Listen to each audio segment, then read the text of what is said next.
Hi, how you doing today? On this one, I'm going to share something interesting with you, a little bit of my story of what not to do when investing in real estate. And this is a principal residence real estate investing that I'm going to be talking about because we get very emotional over buying a home that we're going to live in. And one of my early investments, probably my fourth property, was actually done in over the emotional side of I found a home that I thought was just wonderful, and I decided that it had some renovation involved in it. And I'll explain this a little bit to you and what was right and wrong about it, basically. First of all, this home was in the foothills of Glendale, which is just above the Angeles Crest. So it had, lots of wildlife. It backed up into parkland. So it had this beautiful behind it, forest behind it, basically.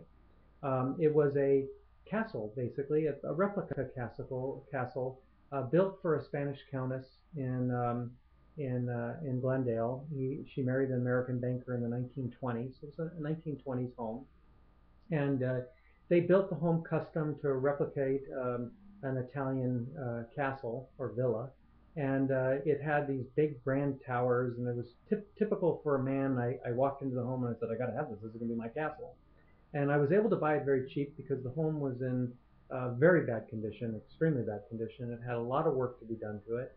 I went and had a contractor look at it, figure out what the estimates would be to do the work, and I bought it immediately. I just was completely fell in love with it. In fact, I had a strange vibe when I ran into the house, and I figured this is the right house for me.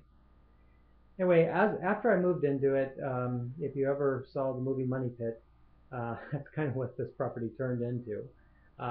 Some of the things I did not look into was, some of the plumbing that had to be replaced and some of the electrical had to be replaced. And when I started tearing into things and renovating things, I kept finding out more things that I had to do.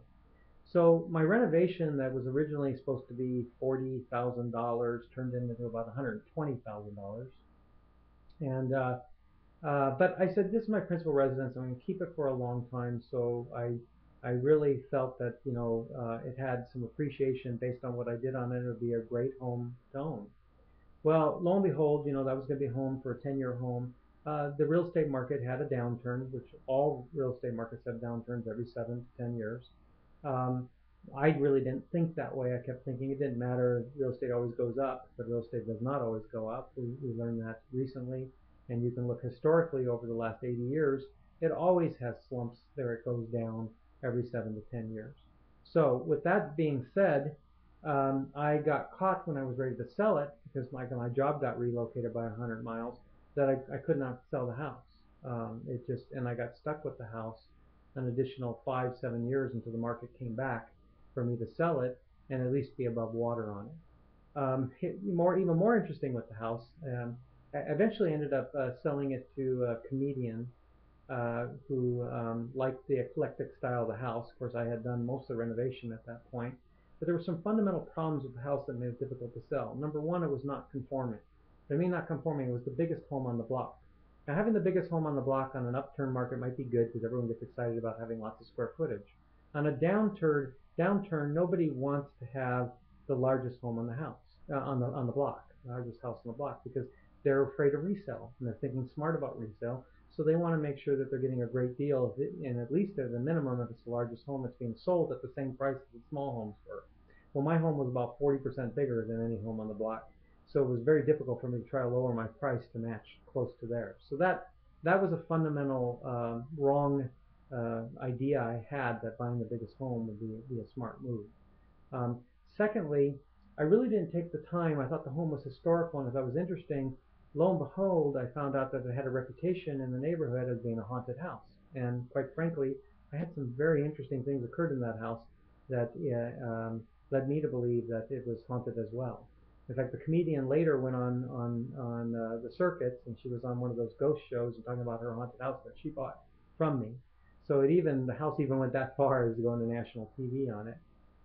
So it is an interesting dilemma that I had because I didn't really look at the history. The final thing is I was in a mature neighborhood that was not in what I call a spill zone. Spill zone means the demographic profile of the neighborhood is changing in the positive. There's people moving in because it's exciting to live there, and there's more and more population that wants to go to that zip code in that area. Unfortunately, at one time, maybe my neighborhood was like that, but my neighborhood flattened out and became a mature neighborhood. So demographics were wrong for the purchase of that home. There were several other factors. I list a lot of those in my book on the home, and ultimately it was not a sound business decision to buy. And hopefully, what you learned here a little bit is that there's a lot more to the emotion of buying a home, even whether you're buying the largest home on the block, the smallest home on the block, or you're buying a non-conforming home, or the home has history, or the home has a certain age involved in it, or you're dealing with renovations. There's all kinds of factors that you have to think about. The other thing is I wanted to explain that this home was really built for a man's taste. First of all, it was a castle. A lot of women don't like secret passages, and this house had its share of secret passages. It had a really strange feel about the home itself. So it was not a home that fit all demographic profiles.